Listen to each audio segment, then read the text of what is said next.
If you really love me, you gotta go down for me. If you trust me, you gotta go down for me. Say you really need me, you gotta go down for me. Go down south, go down south. If you really love me, you gotta go down for me. If you trust me, you gotta go down for me. Say you really need me, you gotta go down for me. Go down south, go down south. We had been watching enough cruisers sailing west across the ocean the past few weeks. Yeah, it's time to go south now. Difference is, we will be bearing in the opposite direction, southeast. Just a few days before heading out of Mindelo Bay, Tito introduced me to a colorful crew he'd met at a bar. Tito is a frequent visitor of Mindelo's watering holes and always manages to capture people's attention with his bottle of rum personality.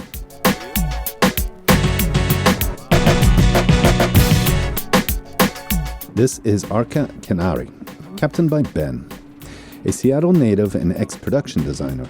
He and his crew are musicians touring the world in his wonderful vessel, acquired in Rotterdam, an old fishing boat converted to a cruiser.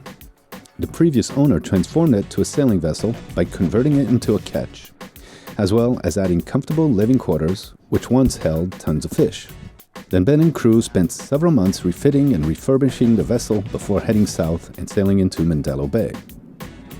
As stated before, Ben is a production designer. He modeled his ship to his vision. That's just set for the movies. If you really love me, you gotta go down for me. The crew is as colorful as their boat. Here's Claire from England, Portuguese Pedro, Frenchman Jan, Felipe from Brazil, and a girl from Catalonia whom I forgot her name. I hope you forgive me. As well as a couple of German weekend stowaways. Loving me and missing me, the only words that I hear you gotta prove to me. You ain't just here for a night, a week, a month. Talking real good, boy, now put the words in just up front. You know how to play the field, you know how to keep it real. I like how you play the game and make me cry out your name. Now I'm looking out. They were here a couple of weeks. It was longer than they expected to stay.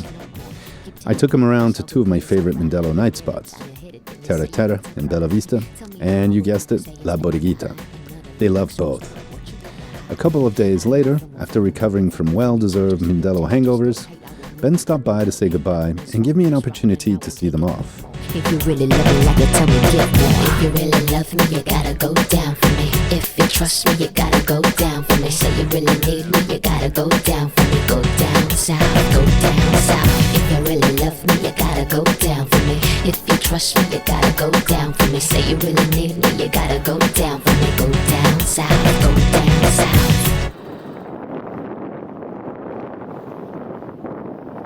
Okay, we're off again. Finally, we're sailing after several weeks of no sailing. And we're with Natasha, Carlo, and me, and of course Galopin. And we're off to the island of Santiago. Love sailing with three people. Carlo's originally from the Canaries, so it's great to have Carlo aboard.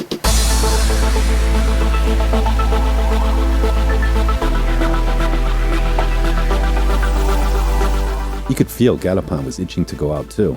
He'd been sitting around long enough and wanted to stretch out his sails in the open ocean, as did we. Our objective was to head out into blustering Salvagente Canal at Beam Reach, and about midway into the canal, jibe and get around the southeastern point of the island.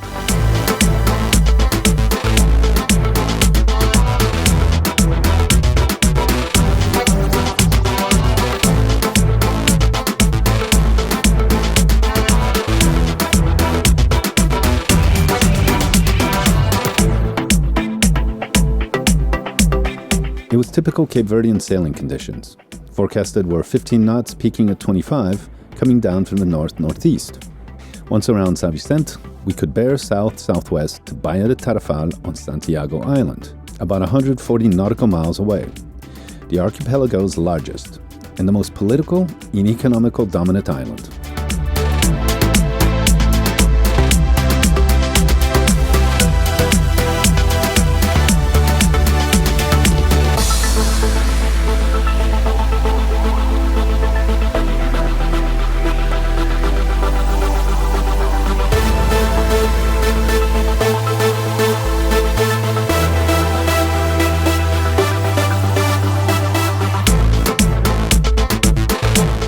Leeward of the island, there was little waves and the wind was steady for a couple of hours.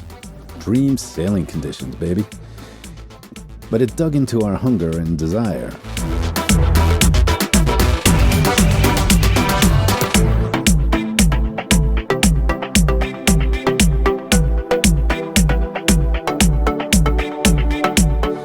while, it was smooth sailing. Then we hit a wind hole south of the higher mountains, where we motored and took advantage of the relative calm to have dinner.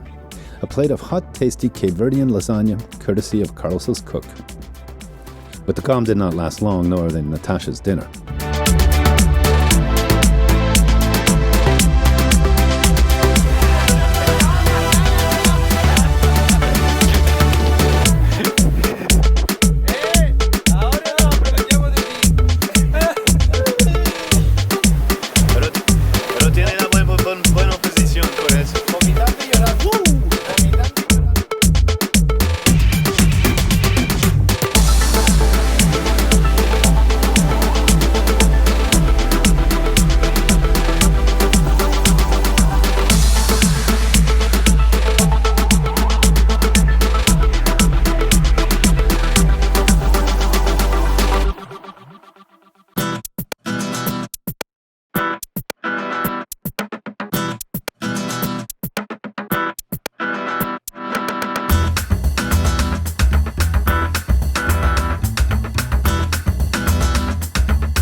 Sailing basically solo gives you the opportunity to bring people on as crew, or rather as sailing partners, as is with Nat, who's been aboard over a year now, and Carlos, whose sailing expertise was key to our comfort and keeping Galopin in stride.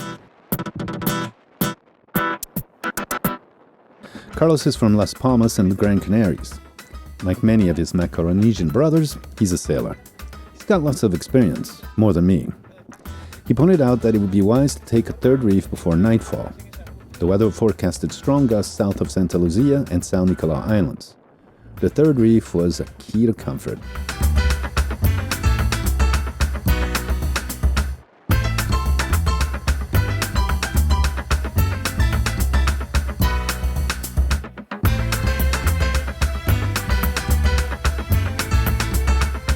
And late into the night, the wind dropped to almost nothing. So we motored for an hour or so. It was a pretty spot-on prediction from Windy.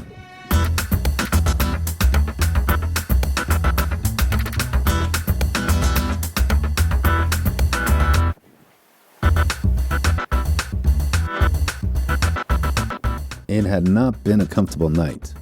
The wave jostled us around, and it was hard to settle in any chilled sleeping position. But we managed to get in a few short hours here and there.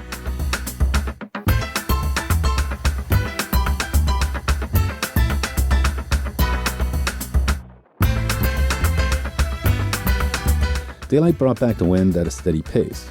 We kept the third reef and opened up to Genoa so Galopin could continue to charge on. He was at his best, keeping a good speed, averaging more than 6 knots.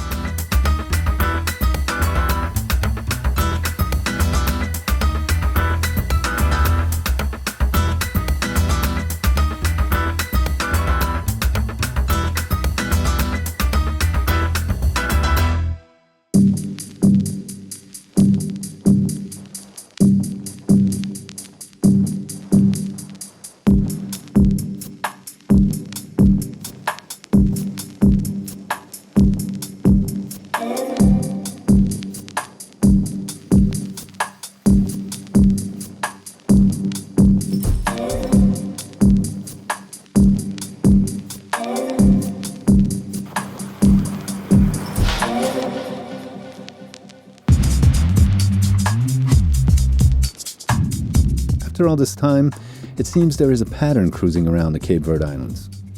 The sailing usually starts off rough and sporty with a few sharp wet slaps to wake you up to Cape Verdean reality.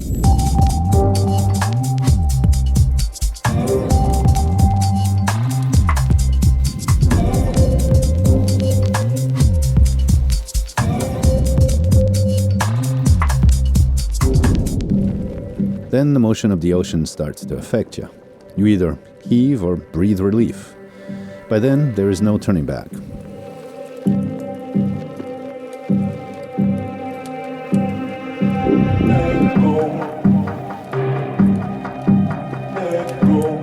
At nightfall, you've got to make some decisions for the next 12 dark hours, because you know the ocean will not let you have it easy for the night.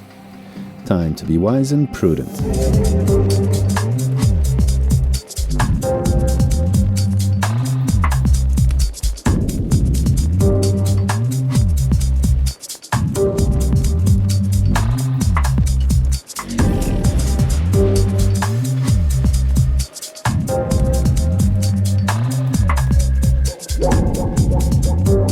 But the night isn't so bad. The stars are like nowhere else from the middle of blackness. And luminescent plankton twinkles and splashes a fluorescent trail across the surface of the sea.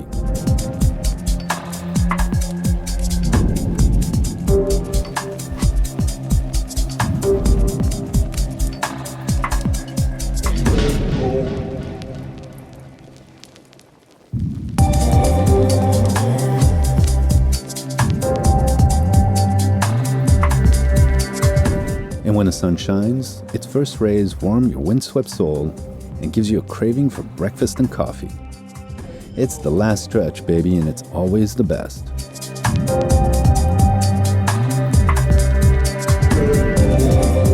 And now we're about to land on Santiago Island, about 140 nautical miles in about 24 hours.